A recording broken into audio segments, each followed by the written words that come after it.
என்று கேட்டா என்ன செய்வீங்க? உங்கள் அன்பை பெற்றால் தானே இன்பமாக வாழலாம். உங்கள் அன்பை பெற்றால் இன்பமாக, சந்தோஷமாக, நிம்மதியாக வாழலாம். நெஞ்சில் பைசியை நினைத்ததும் இன்பம், கொஞ்சம் மறந்தது வாழ்வினில் துன்பம் என்று படித்தார். யாரு? இக்பால், மதராஸ் இக்பால். ஆக அன்பர்களே, அப்போ மனிதனுக்கு இவ்வளவு கியால் செய்யணும். அறிக்கை தபால் எழுதணும். சேகநாயகமே, எங்களுடைய குறைகளை உங்களுக்கு சமர்ப்பிக்கிறேன், என்னுடைய கோரிக்கைகளை உங்களுக்கு தபால் மூலியமா நான் தெரியப்படுத்துறேன், அவ்வளவுதான் என் கடமை, அதுக்கு மேல உங்க பொறுப்பு.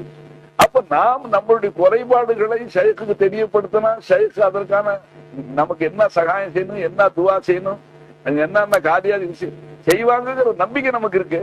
இவ்வளவு கூட அல்லாஹ் கூட இல்லைங்களா? அல்லாஹ்வை சதா நினைவு கூறக்கூடிய நிலையில் இருந்து நாம என்ன சொன்னாலும் அல்லாஹ் கேட்கும். இப்ப அதற்கு சொன்னா உயர்ந்து செய்யுன்னா, அல்லாஹு தஆலாவை ஏற்காத மக்கள், அல்லாஹ்வை இலாவாக ஏற்காதவர்கள் இந்த பூமியினுடைய அளவுக்கு தங்கத்தை கொடுத்தாலும் அல்லாஹ் ஏற்க தயாராய். உன் தங்கத்தை நீ வச்சுக்க, எனக்கு தேவையில்லை. எனக்கு ஒரே தேவை என்ன? என்னை தவிர வேற இல்லைன்னு நீ சொல்லணும்.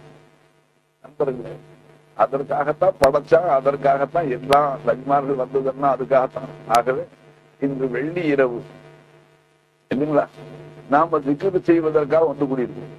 திக்ருன்னா நம்ம என்ன நினைக்கிறோம்? நாவால நாம் முழங்குகிறோமே, லா இலாஹ இல்லல்லாஹ், அதை மட்டும் திக்ருன்னு நினைக்கிறோம். முழங்கும் போதும் நம்மளுடைய உள்ளமும் முழங்க வேண்டும். உள்ளத்தினை லா இலாஹ இல்லல்லாஹ் முழக்கம் இருக்கணுங்க. வெறும் நாவாக மட்டும் சொல்றோம், உள்ளத்துல அந்த திக்ர் வரல, உள்ளத்துல அந்த சிந்தனை, அந்த திருக்கலிமாவுடைய அந்த தத்துவம் கல்புல அந்த நேரம் இல்லைன்னு சொன்னா ஆறா திக்ரு, ஆறா திக்ரு, முழுமை பெறாத திக்ரு. நம்மளுடைய உள்ளம்